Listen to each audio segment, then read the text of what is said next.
Assalamu alaikum everyone. Welcome back to my channel Biology by Binti Ali.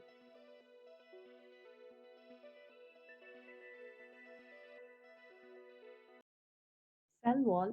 A cell wall is a tough, rigid, non-living and permeable protective layer. In some cell types, तो cell wall क्या चीज़ है? Cell wall tough होती है। Tough होने के साथ साथ ये रिजिड भी है।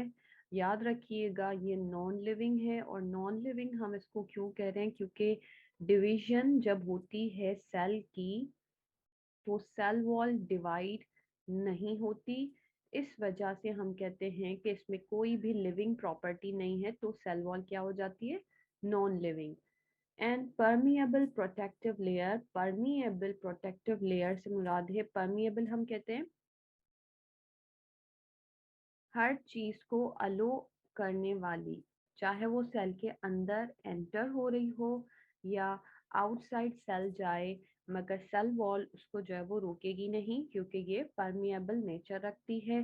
प्रोटेक्टिव लेयर है कि ये आउटर कवरिंग है सब जो है वो प्लांट सेल की। This outer covering is position next to the cell membrane or plasma membrane in plant cells, fungi, algae and bacteria. तो जैसे मैंने कहा कि सेल वॉल सेल मेम्ब्रेन के बाहर की एक कवरिंग होती है, प्लांट सेल में, फंजाई में, अलजी में और बैक्टीरिया में। The cell wall has many important functions in a cell including protection, structure and support. तो ये तीन जो है वो इसके मेन फंक्शन कहलाए जाते हैं सेल वॉल के। पहला काम इसका ये है प्रोटेक्ट करना, इनर मटेरियल को एक्सटर्नल एनवायरनमेंट से प्रोटेक्ट करना, ये सेल वॉल का काम होता है। दूसरा, प्लांट सेल, फंजाई, अल्जी, बैक्टीरिया का ये स्ट्रक्चर बनाने में भी हेल्प देती है, यानी कि उनकी जो शेप होती है वो सेल वॉल की शेप की तरह होती है। जिस फॉर्म में सेल वॉल की शेप होगी वैसा ही जो है वो सेल बनता है, तो उस वजह से ये स्ट्रक्चर भी जो है वो रखती है, मेंटेन करती है और सपोर्ट देती है सेल को। Cell wall composition varies depending on the organism. In plants, the cell wall is composed mainly of strong fibers of cellulose.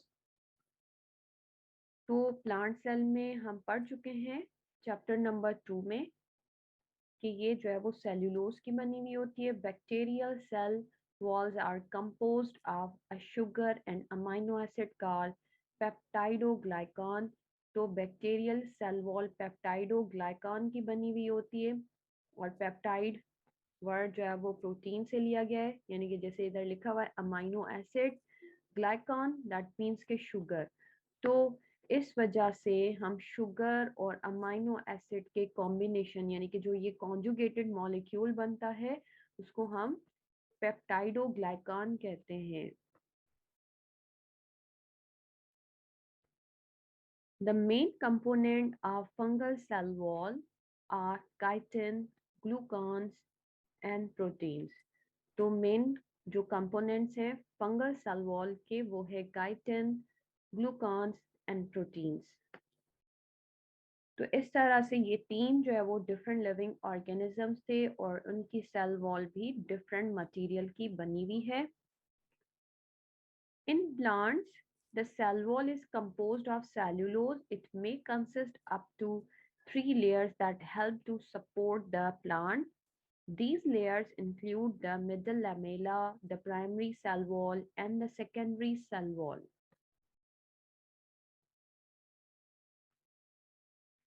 तो प्लांट सेल का हम लोगों ने क्या पढ़ा कि प्लांट सेल की जो सेल वॉल है वो सेल्यूलोज से बनी हुई है, और उसके अलावा ये प्रोटेक्टिव और सपोर्टिव स्ट्रक्चर है, रिजिड भी है और उसके अलावा नॉन लिविंग भी है, और ये 3 लेयर्स की बनी हुई है।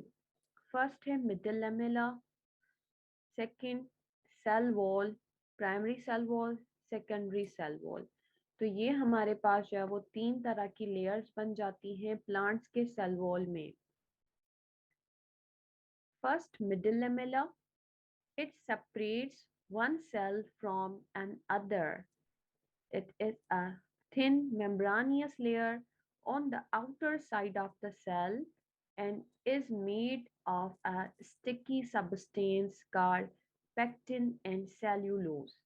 तो मिडिल लेमेला जो लेयर है सेल वॉल की वो पेक्टिन और सेल्यूलोज से बनी हुई है।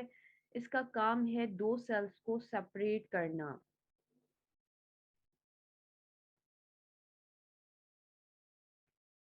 यहाँ पर आप लोग एक पिक्चर देख रहे हो प्लांट सेल की।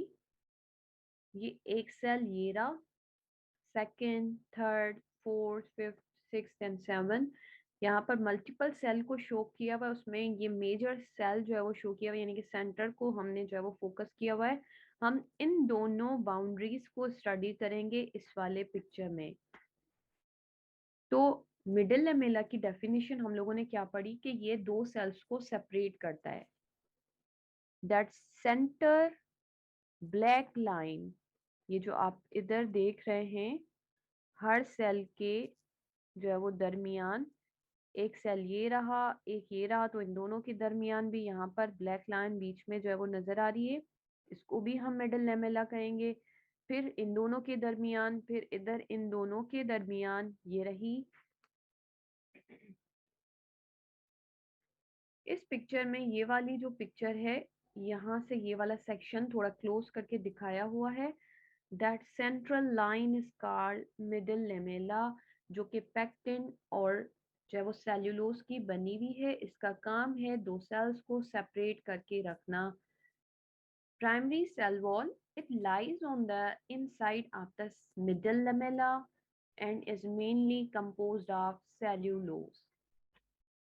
तो प्राइमरी सेल वॉल जो है वो ज्यादातर जो है वो सेल्यूलोज की ही बनी हुई है और ये मिडिल लेमेला के अंदर की तरफ जो है वो प्रेजेंट होती है। दोबारा इस पिक्चर पर हम आ गए। अब यहाँ पर ये ब्लैक वाली लाइन हमारे पास क्या थी, मिडिल लेमेला। मिडिल लेमेला के इनर साइड, यानी कि आप लोगों को एक सेल ये सेल वॉल है, दूसरी ये सेल वॉल है।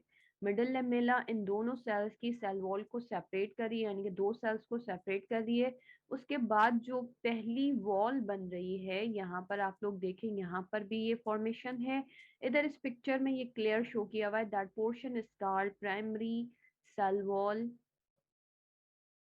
Primary cell wall mainly cellulose से बनी हुई है। Secondary cell wall, it lies alongside the membrane, cell membrane. It is made up of a thick and tough material of cellulose which is held together by a hard waterproof substance called lignin.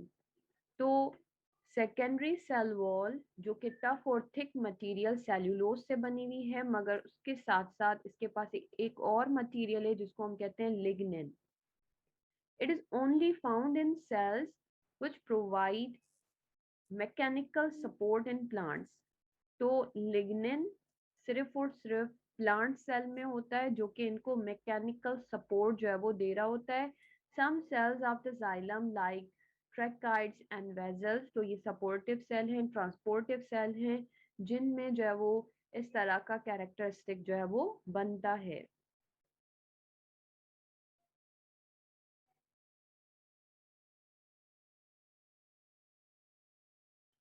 तो यहाँ पर हम लोगों ने पढ़ा कि secondary cell wall की जो पोजीशन है वो ये है कि वो मेम्ब्रेन के फौरन बाद जो है वो प्रेजेंट होती है, यानी कि अगर ये जो इनर साइड पर आप लोगों को नजर आ रही है बाउंड्री, इसको हम सेल मेम्ब्रेन कहें, तो दैट पोर्शन, ये जो पूरा पोर्शन है लाइन से बना हुआ, ये सेकेंडरी सेल वॉल कहलाया जाएगा। अब क्वेश्चन ये है कि why this is called primary cell wall, जबकि ये बिल्कुल बाहर की तरफ है, जबकि ये सेकेंडरी सेल वॉल क्यों कहलाई जाती है, क्यों, जबकि ये जो है वो मेम्ब्रेन के बिल्कुल करीब है। तो हम यूं कह सकते थे कि सेल मेम्ब्रेन, प्राइमरी वॉल, फिर जो है वो सेकेंडरी सेल वॉल, फिर मिडिल लेमेला। मगर हम ये कह रहे हैं कि जो मेम्ब्रेन के करीब है वो सेकेंडरी सेल वॉल है, उसको हम प्राइमरी नहीं कह रहे। तो ये हम लोकेशन के हिसाब से अरेंज नहीं कर रहे, बल्कि इनकी फॉर्मेशन के हिसाब से इनको अरेंज किया गया है कि प्राइमरी वॉल फर्स्ट बनती है, यानी कि जब सेल डिवाइड होता है तो हम लोगों ने पढ़ा था उस सेल में सेल वॉल नहीं होती, क्योंकि सेल वॉल नॉन लिविंग है तो इसके पास डिवीजन की एबिलिटी नहीं है, तो सेल वॉल क्या हो जाती है, रिमूव हो जाती है। मगर जब सेल डिवाइड हो जाता है तो उसकी आउटर बाउंड्री इस टाइम पर प्लाज्मा मेम्ब्रेन होती है। प्लाज्मा मेम्ब्रेन के बाद जो सेल वॉल बनती है वो बनती है प्राइमरी सेल वॉल, क्योंकि इनर मटेरियल ही जो है वो सीक्रेट कर रहा होता है प्राइमरी वॉल सेकेंडरी वॉल को। तो प्राइमरी वॉल फर्स्ट टाइम बनती है, और फिर जैसे सेकेंडरी वॉल बनती है तो प्राइमरी वॉल क्या हो जाती है, बाहर की तरफ चली जाती है, और अंदर से जो मटेरियल एक और वॉल बनाता है तो वो सेकेंडरी कहलाई जाती है। The openings in the cell wall are called plasmodesmata, which contain strands of cytoplasm that connect adjacent cells. This allows cells to interact with one another, allowing molecules to travel between plant cells. तो plasmodesmata जो है वो openings होती हैं, ये cell wall में बनती हैं, स्पेशली ये जो है वो सेकेंडरी सेल वॉल में बनती हैं, जैसे कि इस पिक्चर को आप लोग देख लें, दो सेल जो है वो बनाए हुए हैं इधर। ये जो बाउंड्री है इसको हम कहेंगे सेल मेम्ब्रेन। ये जो येलो कलर का स्ट्रक्चर है इसको हम कहते हैं सेकेंडरी सेल वॉल। ये जो ग्रीन कलर का स्ट्रक्चर है इसको हम कहेंगे primary wall. Secondary cell wall से होकर यहाँ पर आप लोग देख रहे हो that yellow colour makes a pore between two cells. ठीक है, ये जो सेकेंडरी सेल वॉल है यहाँ पर एक पोर बना रही है, यानी कि ये कंप्लीटली डिपॉजिट नहीं हो पाता लिग्निन इस जगह पर, तो ये पोर्स जो है वो बन जाते हैं, जिनको हम कहते हैं प्लाज्मोडेस्मेटा। ये कनेक्ट करते हैं दो सेल्स को जो कि आपस में बराबर होते हैं, इस तरह से एडजेसेंटली प्रेजेंट होते हैं। तो इस वाले को आप लोग देखो कि ये एरो जो है वो शो कर रहा है कि material can move from one secondary cell wall to another. This allows cells to interact with one another, allowing molecules to travel between the plant cell. तो प्लाज्मोडेस्मेटा मटेरियल को एक सेल से दूसरे सेल तक मूव करने में help करती है। The main function of the wall is to protect the inner parts of the plant cell. It gives plant cell a more uniform and regular shape. तो स्टार्ट में हम लोग जो है वो फंक्शंस तो पढ़ चुके हैं कि ये प्रोटेक्ट करता है सेल के इनर पार्ट्स को, ताकि वो जो है वो एक्सटर्नल किसी भी फैक्टर से जो है वो सेफ रह सकें। और उसके अलावा एक रेगुलर शेप जो होती है प्लांट सेल को, वो भी सेल वॉल की वजह से ही मिल रही होती है। एक जो है वो सपोर्ट मिलती है प्लांट सेल को सेल वॉल की वजह से। The cell wall is completely permeable to water and mineral salts, which allows distribution of nutrients throughout the plants. तो सेल वॉल जो है वो परमिएबल होती है वाटर मिनरल से, ताकि जो है वो प्लांट का जो मटेरियल है, जो न्यूट्रिएंट्स है, वो आसानी से फ्लो कर सकें और प्लांट अपना फूड प्रिपेयर कर सकें। This was all about cell wall, hopefully clear होगा। फिर भी कोई कंफ्यूजन है तो आप कमेंट में क्वेश्चन कर सकते हैं। Thank you for watching. Allah Hafiz.